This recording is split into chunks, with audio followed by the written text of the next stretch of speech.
Afternoon. What are you wearing? A vest. Yes, I can see that. But why? Well, 'cause I'm going to church. Yes, but why are you dressed like that? Well, isn't it obvious? No, I can't say it is. Well, you were there last week, weren't you? Don't you remember what the minister said? Remind me? Well, he said that this week it's our Vest Festival. No, Tim, he didn't. He said this week it's Harvest Festival. Oh, Harvest Festival. Yeah, no, that makes a lot more sense, that does. Just remind me what that's all about. Harvest is when we thank God for his bounty. Oh, good, 'cause I love Bounty. And Whisper Bars, of course, and Crunchy, yeah. No, not Bounty bars. No. No, I'm talking about the fruits of the earth. Oh, well, like pears and bananas. Well, yes. And oranges and mangoes. Well, those too, but also... Strawberries. Oh, raspberries. Tim, would you just stop randomly naming fruit? Well, you were the one who said it was about the fruits of the earth. Yes, but fruits of the earth means lots of other things as well. Fish or vegetables, for instance. Oh, tomatoes then. Well, technically a tomato's still a fruit, isn't it?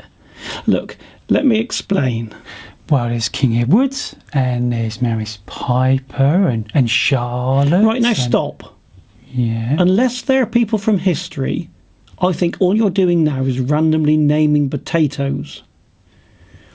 Look, let me try to explain harvest in simple terms. Oh, simple, yeah, right. Yeah, good. Now, when the farmers have gathered in all the crops, we in the church give thanks to God, not only for the crops, but for the fact they're safely gathered in for the winter. Safely gathered in for winter, right? Got that? Yep. Yeah, and at harvest we sing hymns like, "Freely, freely you have received, freely, freely give." And we bring something from our larder as a token of gratitude to God. Something from our larders. Well, I think I've got a tin of pilchards lurking about at the back somewhere. It might be a bit close to its sell-by date, but, you know, I can't stand pilchards. No, I don't think you understand. I don't think a tin of pilchards is the best offering you can give to God. Well, why not? You said freely you have received, freely give, didn't you? Yes, but what's that got to do with a tin of pilchards? Well, they were free. Someone gave them to me. Look, you're not supposed to give God things that you don't like. Right. You've got to give God the first fruits. Oh, apples. What? Well, apples, they were the first fruits, weren't they? No, I don't mean that. By first fruits, I mean you've got to give God of the best. Do you know, you've got to give to God before you think of your own needs. Oh. That's the problem, you see. Too many people satisfy their own selfish desires before they even think of God. Bog off. I beg your pardon? Well, bog off, you know, one of them buy one, get one free thingies. I could buy two and give one away. But no, that's not right, is it? That's not giving of the first fruits. You've got to give something sacrificially. It's got to hurt a bit. I mean, that hasn't cost you anything, has it?